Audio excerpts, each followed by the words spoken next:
ফেনীর বন্যা হয়েছে, সিলেটের বন্যা হয়েছে, আমরা চট্টগ্রামের মানুষ কাউকে ত্রাণ দিতে গেছি বলি নাই।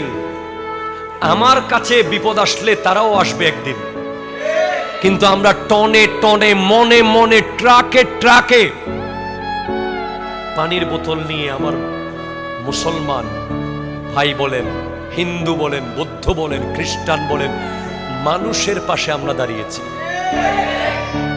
কোভিড-19 এর সময় গাউসিয়া কমিটির ছেলেরা কি হিন্দু, কি বৌদ্ধ, কি মুসলিম, মানুষ দেখেছিল, শুধু মানুষ, লাশ কাঁধে নিয়েছে। তখন যদি বলতো 1 লাখ টাকা দিবেন, 1 লাখ দাফন করার জন্য, মানুষ 1 লাখ টাকা দিতে প্রস্তুত ছিল। কিন্তু আমার গাউসিয়া কমিটি 1 পয়সাও নেয় নাই।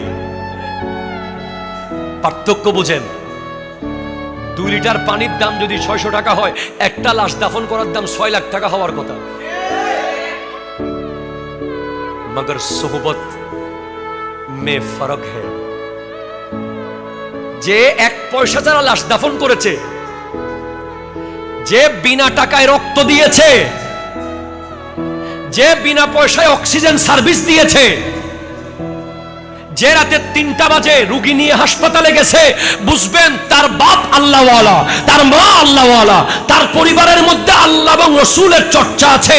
সেটা ইসলামী পরিবার, দ্বীনি পরিবার, সেখানে ইসলাম আছে, কোরআন আছে, সুন্নাহ আছে। ঠিক কিনা কথা জোরে বলুন।